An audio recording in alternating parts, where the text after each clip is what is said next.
Tanzania के दो बड़े सुपरस्टार किली पॉल भी बोलने लगे हैं भोजपुरी भाषा। तो जी हाँ, नमस्कार दोस्तों, एक बार फिर से हर खबर भोजपुरी न्यूज चैनल में आप सभी भोजपुरी दर्शकों को स्वागत है। हम बनी सने ही सूरज। तो दोस्तों, आप लोग को बता दूं कि किली पॉल भी बोलने लगे हैं भोजपुरी भाषा। पहले तो वो बॉलीवुड सॉन्ग पे रील बनाते थे, लेकिन आजकल उनको देखा जाए तो सिर्फ भोजपुरी में रील बना रहे हैं। तो जी हाँ दोस्तों, मैं पूरी जानकारी के साथ बताऊंगा, तो वीडियो में आप लोग अंत तक जरूर बने रहिएगा। साथ ही मेरे चैनल हर खबर भोजपुरी न्यूज चैनल पे नए हैं तो इस चैनल को भी सब्सक्राइब कीजिएगा, ताकि आप लोगों के बीच भोजपुरी के नई नई खबर सबसे पहले पहुंचे। दोस्तों, आप लोगों को पता होगा कि तंजानिया के दो बड़े सुपरस्टार किली पॉल अभी तक बॉलीवुड सॉन्ग पे रील बना रहे थे, लेकिन उनको देखा जाए तो अब भोजपुरी में भी वो रील बना रहे। यह पहला बार नहीं है, बहुत सारे रील भोजपुरी में वो बना चुके हैं। पहली बार लॉलीपॉप सॉन्ग पे पावर स्टार पवन सिंह के गाना पर किली पॉल दोनों भाई बहन ने रील बनाया था और काफी फेमस हुआ था। फिर से लगता है वो भोजपुरी में डायलॉग भी बोल रहे हैं, भोजपुरी के गाने पे रील भी बना रहे हैं। तो आप लोग कुछ वीडियो उनका देख लीजिए।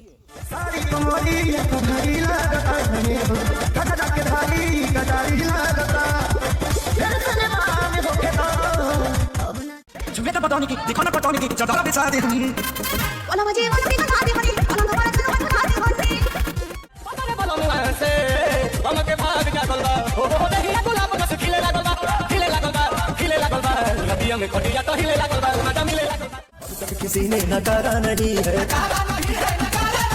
बोली चले चाहे छाड़ा ये यार कभी हारा नहीं है।